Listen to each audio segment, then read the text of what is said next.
How to write with personality. Whether you're creating your own content or writing articles for clients, I want to take you through a step-by-step that's going to really enable you to inject personality into your writing and really give your reader a powerful experience.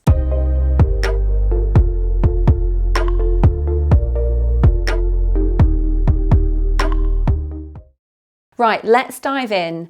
I'm going to be explaining how we can take inspiration from Wordsworth and his contemporaries, and I'm also going to be explaining how to set your mind to evolve. So let's dig into that one first, how to set your mind to evolve, and what does that have to do with writing with personality anyway?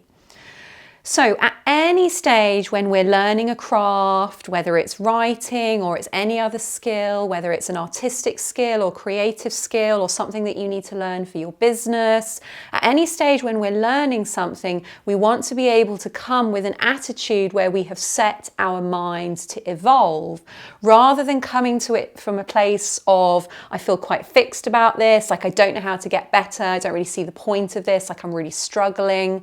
So how can we set our minds to evolve and ensure that we therefore improve, ensure that we really hone our skills and just become like a creative badass and produce amazing work?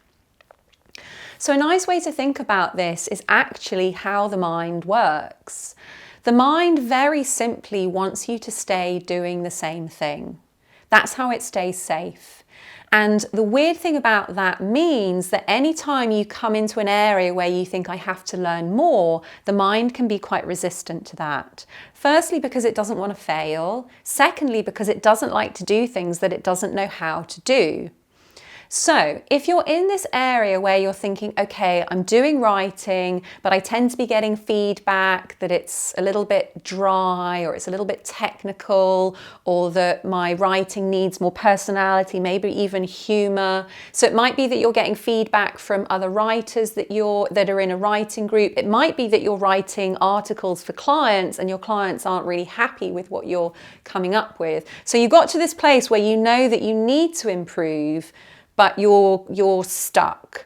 So I want for you to imagine very simply that you're on an open plain and we're like in caveman times. So we're really imagining the mind in its very simple, it's very organic state. So we're imagining ourselves on an open plain and we're a caveman or we're a cave woman.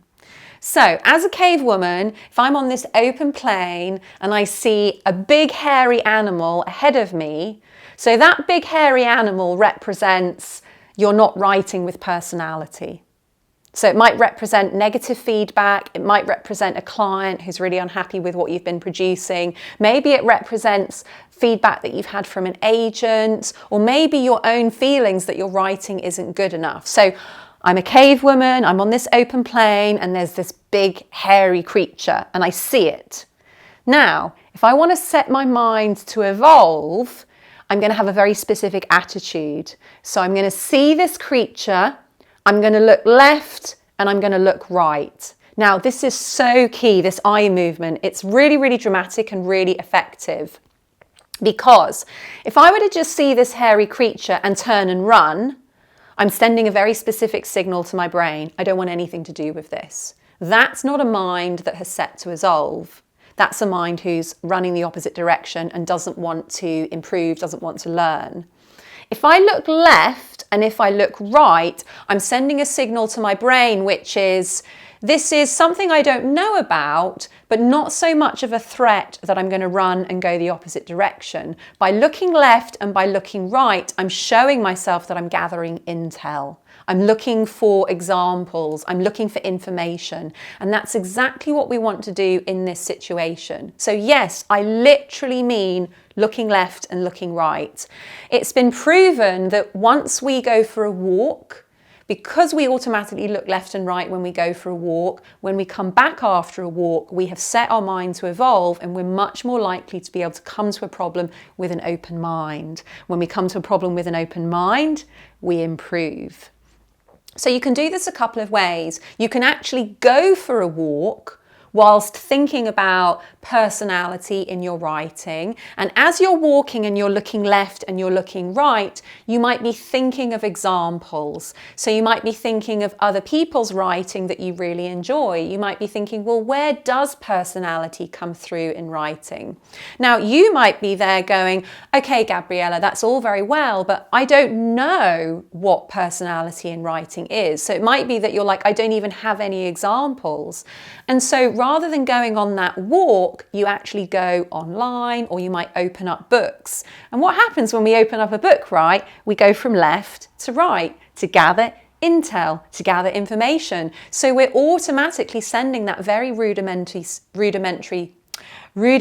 signal to our brain. So you might pick up a book, which is tips on writing. You might pick up a book of a favorite author, and as you're looking left to right, you're asking yourself, where do I see personality?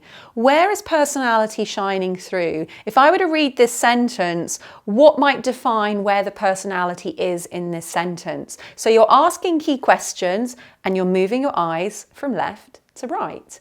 Now, the beauty of this signal is it says to your brain, this is something that, because I'm gathering information, my intention is to deal with it.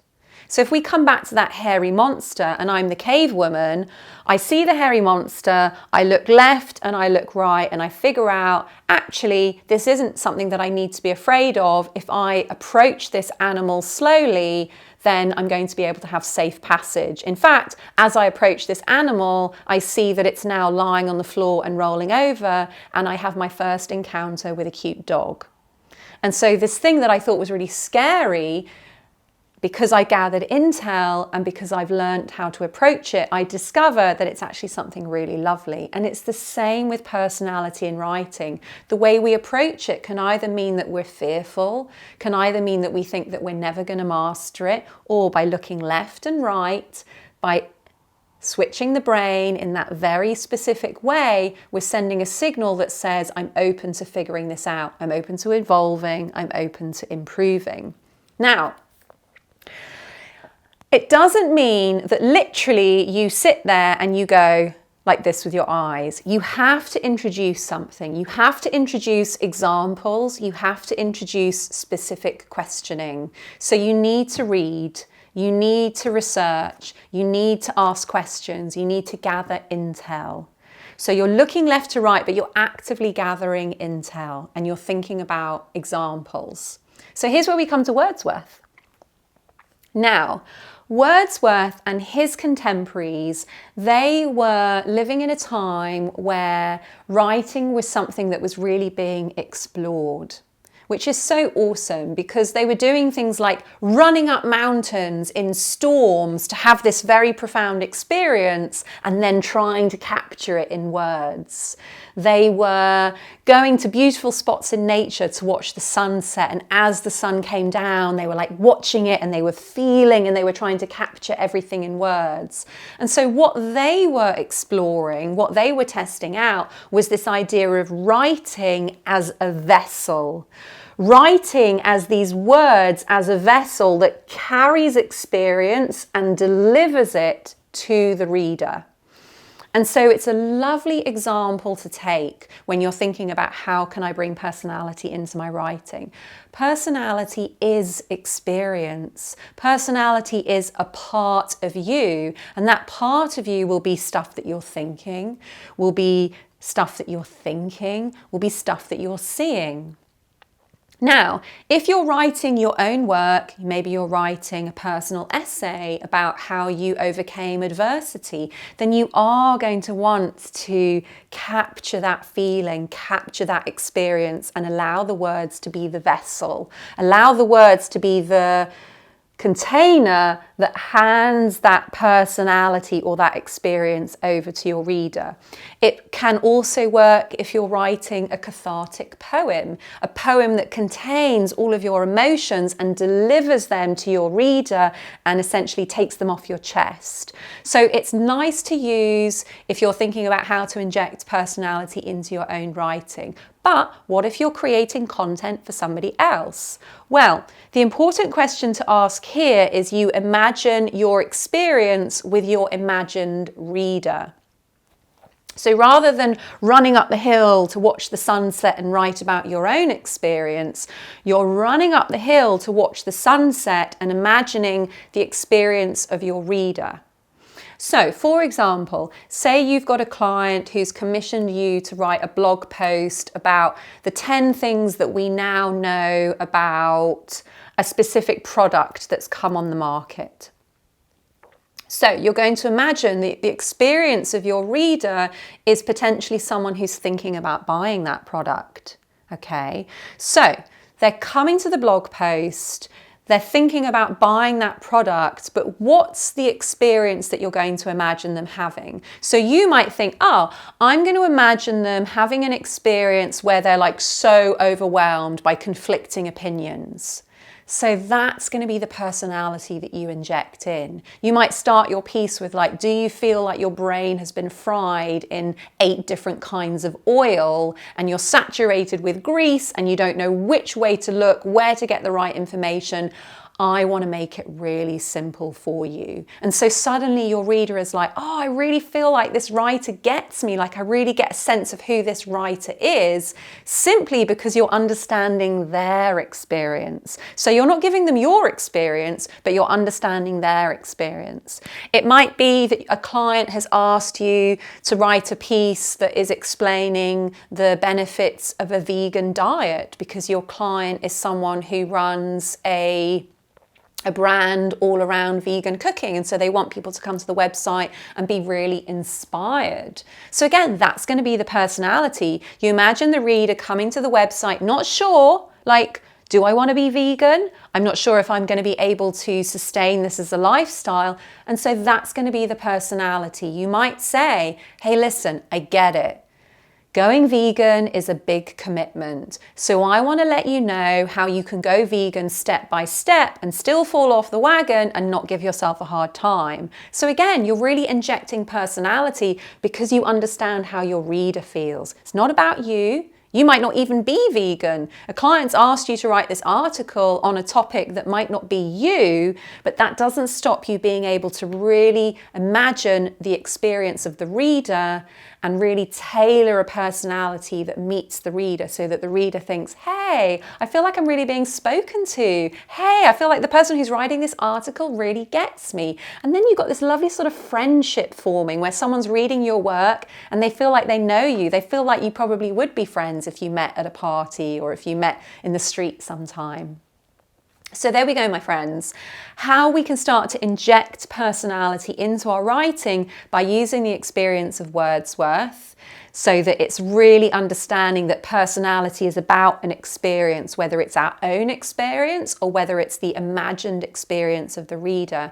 And also that really key point, which is coming to the learning, having set your mind to evolve. So you're looking at the threat or the challenge ahead, and then you're looking left and right with an intention to approach that challenge. Left and right, gathering intel, gathering information, asking key questions, learning, getting examples, and making progress forward.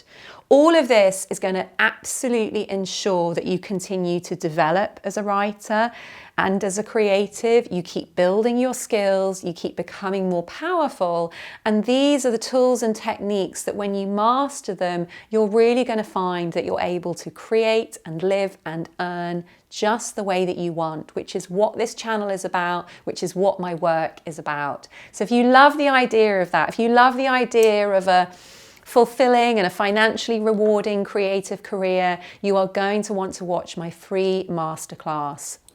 Find a link in the comments below, and when you sign up and when you receive your video, you're also going to get a couple of bonuses. You're going to be able to join me live with another free masterclass, and you're going to be able to take part in that and meet some of the other members in the community, some of the other creatives and writers that I'm working with. So whether you watch the video, whether you come join us live, I know you're going to get tons of value from the content. It's going to really enable you to make the impact and the income from your imagination that you absolutely want to make. Really beautiful to hand this stuff over to you. I really hope it transforms your writing, and I will see you on the next video. Take care.